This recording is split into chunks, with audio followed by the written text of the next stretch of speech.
on termine avec un peu de Ligue 1 et le Paris Saint-Germain qui est pour le moment invaincu en Ligue 1, Julien. Oui, après 14 journées, c'est 12 victoires et 2 matchs nuls pour le Paris Saint-Germain. Match nul contre Monaco et contre Reims récemment. Le Paris Saint-Germain, regardez, on va voir des stats un peu folles du début de saison. C'est 2,7 points pris par match. C'est la meilleure équipe européenne en termes de points pris par match. En termes de buts marqués par match, c'est le deuxième meilleur total derrière le Barça. Ils sont à 2,7 buts marqués par match, les Parisiens. Puis en termes de buts pris, encaissés, ben vous voyez, ils sont deuxièmes aussi dans les 5 grands championnats européens derrière le Bayern. Et puis c'est 8 clean sheets depuis le début de la saison. C'est quand même pas mal. Hein. Alors, comme ça, en 4 minutes, petit tour de table rapide avant de passer la main à Olivier Ménard. Le PSG invaincu en Ligue 1 à la fin de la saison qui prend les paris. Vous allez voir, unanimité totale.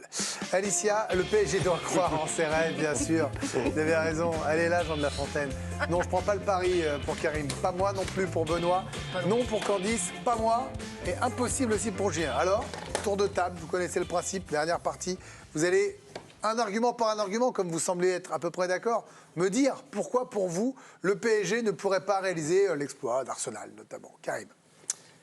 Parce que la Coupe du Monde en plein milieu, parce que c'est très difficile de rester invaincu sur toute une saison. Ça a été très rarement fait dans l'histoire du foot, dans les grands championnats. On l'a vu ce week-end contre Lorient, on le voit derrière vous, où Paris aurait pu être mené 2-1 à 20 minutes de la fin. Ils ne le sont pas. Oui, c'est pour ça qu'on pose la question. Bien sûr, il n'y a pas un truc. Ils prennent 3 buts contre 3. Ils en mettent 4. Ce sont des équipes qui embêtent le PSG, alors que le PSG est censé être en pleine bourre. Je pense qu'après la Coupe du Monde, Paris va beaucoup faire tourner son effectif. Christophe Galtier devra le faire tourner et donc s'exposera à peut-être des défaites dans notre championnat. C'est vrai, comme l'évoquait Karim, en Europe, c'est très très rare de rester invaincu toute une saison. C'est arrivé dernièrement, là, c'était en 2011-2012 avec la Juve d'Antonio Conte. Il y a le Porto d'André Villas-Boas qui a réussi à le faire aussi plus récemment. Sinon, il y a l'année des invincibles, 2003-2004. L'Ajax de Van Gaal, quand il gagne la Ligue des Champions, reste invaincu aussi cette saison-là en championnat. Puis on peut remonter encore un peu plus loin, début des années 90 avec le Milan. Vous avez bien connu, évidemment, les joutes en championnat, Benoît Tremoulinas.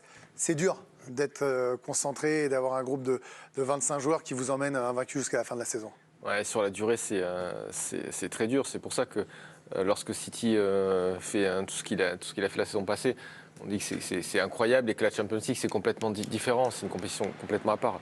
Un championnat, c'est long, c'est dur, il y a des blessures, il faut que le coach aussi fasse tourner. Et effectivement, je rejoins Karim, c'est surtout l'après-Coupe du Monde. Il va y avoir des blessés, des joueurs à faire souffler. Le PSG avait un petit peu de mal, donc voilà. Ma chère Candice, le Boxing Day à la française arrive. Elle va y avoir un match contre Lens d'ailleurs le 1er janvier là, pour fêter la nouvelle année. Typiquement, au retour de la Coupe du Monde, on peut imaginer que des Messi, des Neymar ou des Mbappé auront été loin, au moins un des trois. C'est ces matchs-là qui sont pièges pour vous ?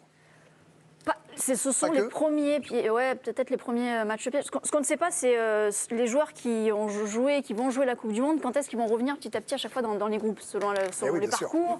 Est-ce qu'on va les laisser se reposer ? À ce moment-là, on casse le rythme, il faut qu'ils se réathlétisent. Peut-être que là, il n'y aura pas forcément le même ressort psychologique pour aller arracher la victoire ou le match nul, en tout cas rester invaincu. Je sais que c'est un point pour Galtier, mais pour justement motiver les joueurs. Mais ça me semble insuffisant parfois. Et je rebondis sur la motivation. Je suis né avec vous, Ludo Aubragnac.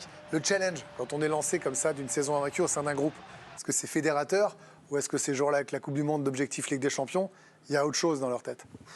Je crois vraiment pas que l'objectif d'être resté invaincu en Ligue 1 soit dans les têtes des joueurs du Paris Saint-Germain. Il y a trop d'échéances importante cette année. La Coupe du Monde en est une, je ne vais pas revenir là-dessus. Moi, je vais vous parler surtout du calendrier avant et après Bayern de Munich. Ah oui.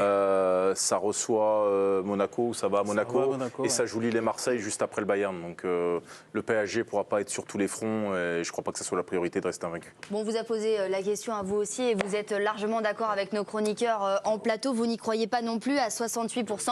L'argument majoritaire, c'est la Coupe du Monde.